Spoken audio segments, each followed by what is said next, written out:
나중에 그는 전쟁에서 한 번 패했고 또 가장 소중한 사람을 잃었어. 그날 밤 달빛은 정말 어두웠고 바람도 유난히 세차게 불었지. 휘명시에 불어왔던 정체불명의 회오리가 사라졌다. 원인이 불명확한 데다 피해 또한 크지 않았기에 사람들은 이 재난을 점차 잊어갔다. 하지만 이 재해가 초래한 영향은 상상 이상으로 깊었다. 예를 들어 그 이후로 세계 각지에서 잇따라 소규모 홍수 재해가 발생했다.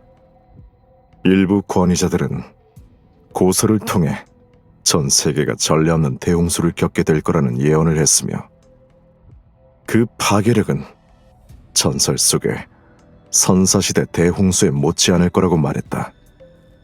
또한 꺼질 수 없는 불꽃도 홍수와 함께 나타날 것이라고 하였다. 불꽃은 타오르며 꺼지지 않고 거대한 물살은 끝없이 흐른다. 이로 인해 원래 서로 간섭하지 않던 두 세계가 융합된다.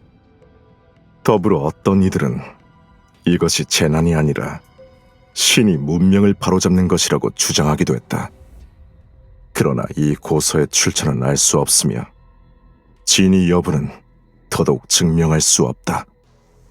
문명이 정말 시간 속에서 반복되는 것인지 아니면 단지 규칙성 없는 광란인지 인류는 현재로서 알 수 없었다.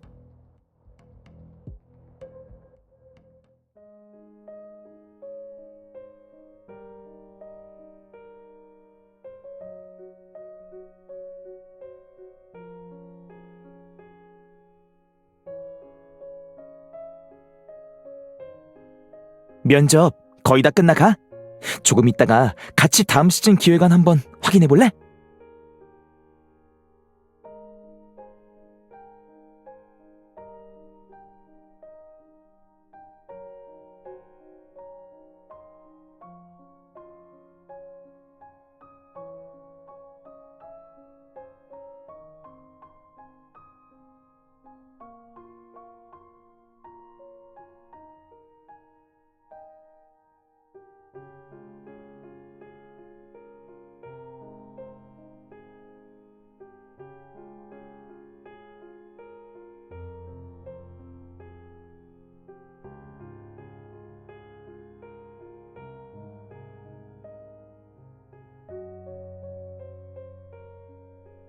전 오랫동안 프리스틴을 지켜봤어요. 프리스틴은 예전부터 계속 제가 생각하는 실용성과 디자인 감각을 가장 잘 결합한 브랜드였어요. 특히 제신율님이 떠난 후에는 더욱이요. 담당자님께서 이끄는 프리스틴은 여전히 매 시즌 신제품의 스타일마다 새로운 돌파를 추구하는 전통을 이어가고 있죠. 전 이런 혁신 정신과 창조적 능력을 동시에 가진 팀에 합류하고 싶어요.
한눈에 봐도 보이네. 1번 안은 투표수가 제일 적고 2번과 3번 안은 비슷해. 맞아. 나는 2번에 투표했어. 과장된 요소야말로 패션의 진정한 의미지. FW 시즌에는 존재감도 더 강해질 거고. 동의해. 일반 브랜드의 FW 상품은 임팩트가 부족하니까. 게다가 유럽 쪽 고급 브랜드의 올해 신제품도 이 스타일을 추구하고 있으니까 열풍을 일으킬 수 있을 거야. 발표 시기가 비슷하니 우리가 휩쓸려 따라했다는 의심을 받을 일은 없을 테고.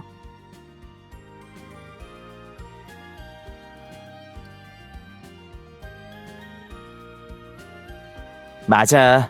네가 며칠이나 걸렸어 낸 그거. 역사적인 전통 의상을 개량해서 두드러진 미적 특징을 유지하는 동시에 현대 생활에 더 맞추는 거지. 내가 투표한 방안이 바로 그거야. 업계에는 이런 동양적인 특색을 가진 디자인이 정말 부족하거든. 내가 이런 디자인을 얼마나 기다렸는지 아무도 모를 거야. 나도 거기에 투표했어.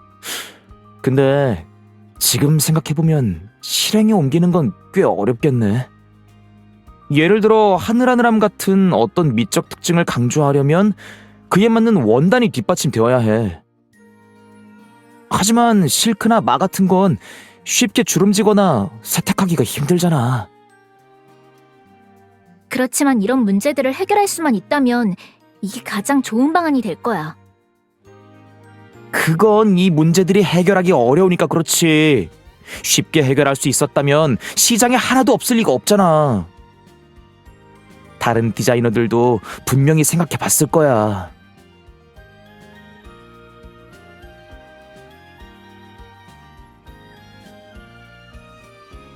하늘하늘한 느낌이라.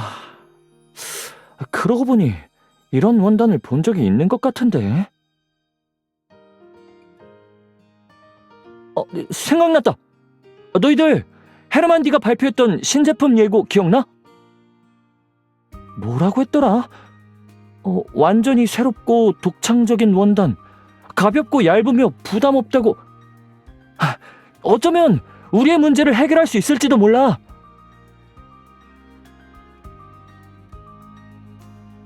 찾아볼 필요 없어.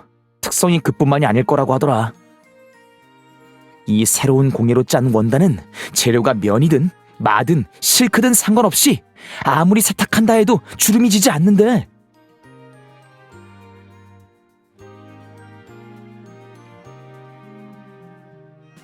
정말이야? 이건 좀 과학의 범주를 넘어선 것 같은데? 그리고 그렇게 좋은 특성이라면 왜 숨기는 걸까? 같이 홍보하지 않고 말이야. 바보냐? 어떤 고급 브랜드가 물로 세탁해도 주름지지 않는다는 걸 셀링 포인트로 삼겠어. 그건 스스로 가치를 낮추는 거나 다름없지. 나도 헤르만디 디자이너의 최근 인터뷰 영상을 본 적 있어. 그 사람은 항상 신중하게 발언했었는데 이번에는 거의 우리한테는 비장의 카드가 있다라고 얼굴에 쓰여 있었어. 이 공예는 진짜일 가능성이 높아. 우리가 비과학적이라고 느끼는 건 기술적 수준을 이해하지 못해서일 거야. 그럼 우리가 이 원단을 쓰면 세 번째 안이 성공할 수도 있다는 뜻이야?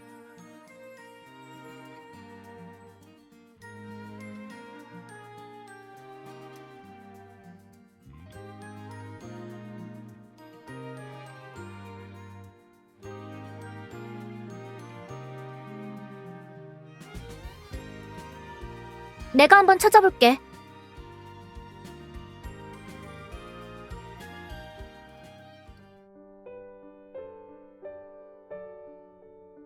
(3년) 세상에, 왜 3년인 거야?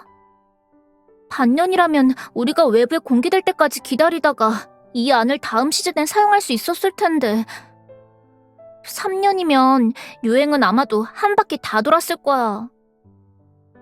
우리 다 월슨에 없을지도 모르는데 이 원단이 무슨 소용이겠어? 아니면 회사 차원에서 연락한 다음 협상해보는 건 어때?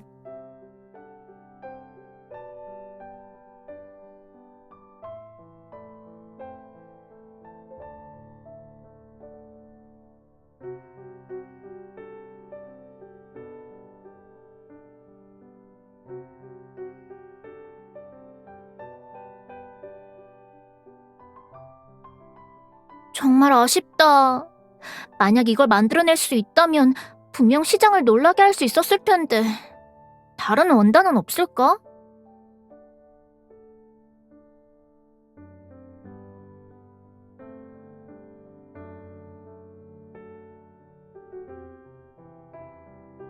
우리의 시장 점유율이 하락 중이고 계속 돌파구를 찾지 못하고 있다는 그 기사?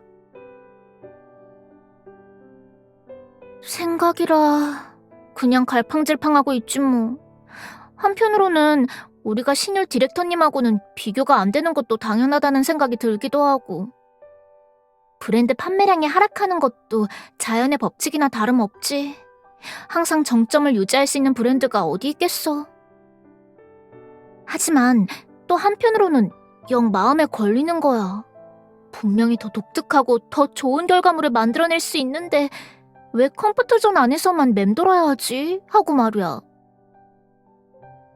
그런데 말이야, 넌 컴포트존이 사실은 거짓 명제일 수도 있다고 생각해 본 적 없어?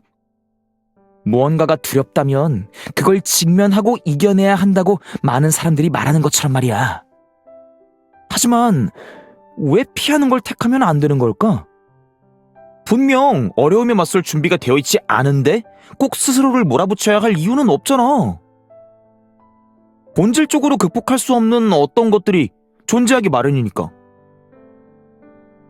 아닐걸? 난 이번에 하윤이 편. 컴포트존에 대해서라면 내가 제일 잘 알지. 박정용, 넌 컴포트존이 영원히 변하지 않을 거라고 생각하겠지만 그건 아니야. 다른 사람의 컴포트존이 넓어지면 곁에 있는 사람의 컴포트존은 줄어들어. 변화를 원하지 않아도 그러기 어렵지. 너도 내가 예전에 얼마나 그냥 흘러가는 대로 살자는 마인드였는지 알잖아. 나만한 사람이 있었겠어? 그런데 예상치 못한 일이 생기니까 결국 컴포트존을 벗어나야 했지. 난 이제 차라리 빨리 컴포트존을 벗어나는 게 나중에 쫓겨나는 것보단 낫다는 생각이 들어.